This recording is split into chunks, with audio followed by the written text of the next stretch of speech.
बिहार में विधानसभा चुनाव को लेकर सियासत गरमाई हुई है। दोनों गठबंधन भी तैयारियों में जुटे हुए हैं। नीतीश कुमार की अगुवाई वाली एनडीए सरकार को आरजेडी की अगुवाई वाली महागठबंधन चुनौती दे रहा है।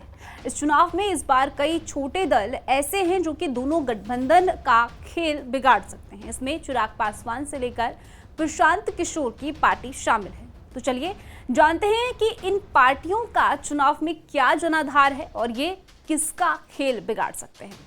नमस्कार, आप देख रहे हैं आयुन भारत बिहार झारखंड। मैं आपके साथ तान्या अधिकारी। इस बार के विधानसभा चुनाव की बात करें तो माना जा रहा है कि इस बार गठबंधन के बीच कड़ी टक्कर देखने को मिल सकती है। अगर आप पिछले चुनाव की बात करें तो दोनों गठबंधन के बीच हार जीत का अंतर सिर्फ 11,000 वोट थे, यानी कि 11,000 वोट कम मिलने के कारण आरजेडी सत्ता से बाहर थी और जेडीयू बीजेपी की सरकार बन गई थी।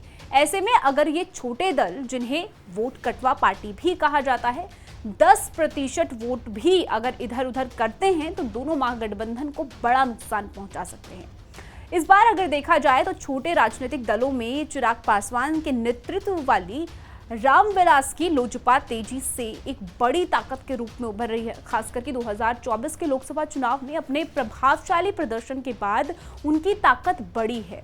एक महत्वाकांक्षी दलित नेता के रूप में चिराग पासवान वैशाली, जमुई, खगड़िया, समस्तीपुर और बेगूसराय जैसे निर्वाचित क्षेत्रों में पासवान दलित समुदाय के बीच राजनीतिक प्रभाव रखते हैं, जो कि राज्य की आबादी का 5.31% हिस्सा है। हालांकि सबसे दिलचस्प घटनाक्रम मशहूर राजनीतिकार प्रशांत किशोर की जन स्वराज पार्टी का उदय है।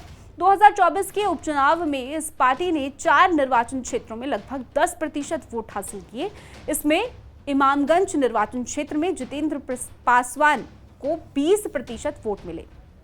जेएसपी की राज्यव्यापी बिहार बदलाव यात्रा ने इसकी जमीनी पहुंच को बढ़ा दिया। हालांकि इसमें बिहार की राजनीतिक व्यवस्था को उलटने के लिए पर्याप्त ताकत नहीं है, लेकिन ग्रामीण असंतोष और दोनों गठबंधन के खिलाफ युवाओं की शिकायतें इसके राजनीतिक भविष्य को आकार दे सकती है। दरअसल जैसे जैसे बिहार विधानसभा चुनाव की ओर बढ़ता जा रहा है, छोटे क्षेत्रीय दलों की भूमिका अहम होती जा रही है। इसके अलावा आम आदमी पार्टी, एआईएमआईएम, वीआईपी, ये सभी ऐसे छोटे दल हैं जो कि गठबंधन का खेल बिगाड़ सकते हैं। अगर एनडीए और महागठबंधन में कड़ा मुकाबला हुआ और कोई भी गठबंधन बहुमत से दूर रहता है तो ऐसे में छोटी राजनीतिक पार्टियां सरकार बनाने में और बिगाड़ने में अहम भूमिका निभा सकती है। तब इन छोटे दलों को साधना एनडीए और महागठबंधन दोनों के लिए ही चुनौतीपूर्ण होगा। बाकी आपको क्या लगता है? इस पूरी खबर पर आपकी क्या कुछ राय है? कमेंट सेक्शन में जरूर दीजिएगा। बिहार की बड़ी खबरों के लिए आप जुड़े रहिए आयुन भारत बिहार झारखंड के साथ।